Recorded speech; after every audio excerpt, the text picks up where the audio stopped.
नमस्कार दोस्तों, जय श्री कृष्णा, राधे राधे। दोस्तों, आज के हमारे इस वीडियो में हम आपके लिए निर्जला एकादशी की कहानी लेकर आए हैं। एक समय की बात है, एक जाट था, उसकी नई नई शादी हुई थी।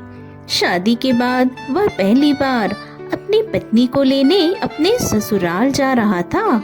वह अच्छे से नए वस्त्र पहनकर तैयार होकर ससुराल के लिए रवाना होता है। रास्ते में उसने देखा एक तालाब में एक गाय पानी पीने उतरती है। जेठ का महीना था। वह गाय अपनी प्यास तो बुझा लेती है, लेकिन तालाब से बाहर नहीं आ पाती। जाट को वहां देख गाय उससे बोली, अरे मुसाफिर, मुझे इस दलदल से बाहर निकाल दे। जाट बोला, अरे नहीं नहीं गाय माता, मेरे कपड़े गंदे हो जाएंगे। मैं पहली बार अपनी पत्नी को लेने ससुराल जा रहा हूँ। गाय बोली, मूर्ख, आज निर्जला 11 है, तुझे पुण्य मिलेगा। मैं तुझे वरदान दूंगी, तेरी 7 पीढ़ियां तर जाएंगी। लेकिन जाट नहीं माना। नाराज होकर गाय बोली, अगर तू मुझे नहीं निकालेगा तो मैं तुझे श्राप दे दूंगी।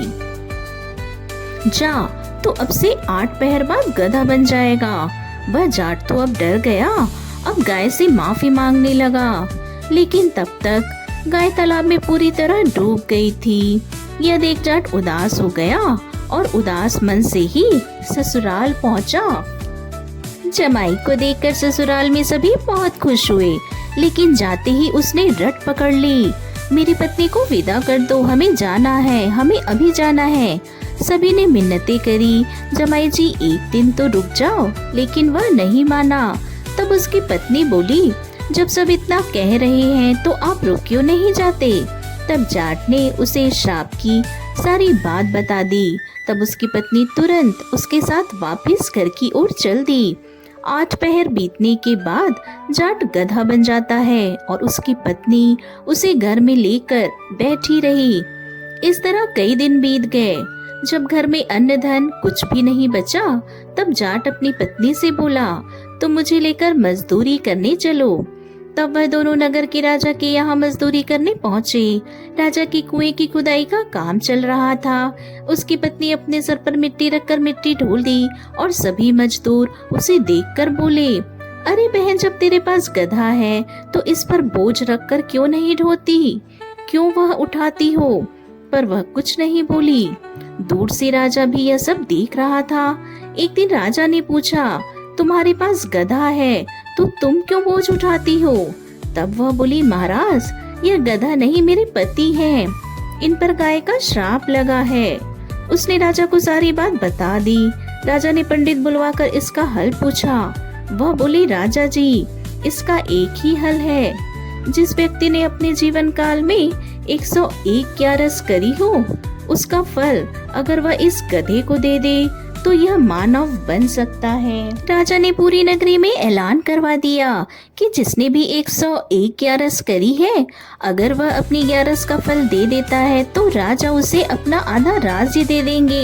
लेकिन पूरी नगरी में कोई भी ऐसा नहीं था जिसने इस 101 ग्यारस करी हो। किसी ने 10, किसी ने 11, किसी ने 21 ग्यारस करी थी। तब एक बुढ़िया आई और बोली, राजा जी, मैंने पूरी 101 ग्यारस करी है। राजा बोला, तुम अपनी ग्यारस का फल इस गधे को दे दो, मैं तुम्हें मुंह मांगा वरदान दूंगा। बुढ़िया बोली, महाराज, मैं धन लेकर क्या करूंगी, मैं आज हूँ कल नहीं, मैं 100 ग्यारस दे दूंगी, लेकिन एक निर्जला ग्यारस को मैं अपने पास रखूंगी। इसी एक निर्जला एकादशी के फल से मुझे मोक्ष की प्राप्ति होगी, मुझे श्री हरि विष्णु की प्राप्ति होगी। ऐसा कहकर उस बुढ़िया ने अपने 100 ग्यारस का फल उस गधे को दे दिया और वह वापस इंसान बन गया। लेकिन एक ग्यारस की कमी से उसका पूरा शरीर इंसान का तो हो गया, लेकिन गधे की पूंछ उसके शरीर से नहीं हटी। तो दोस्तों, कैसी लगी आपको आज की कहानी, हमें कमेंट करके जरूर बताइएगा।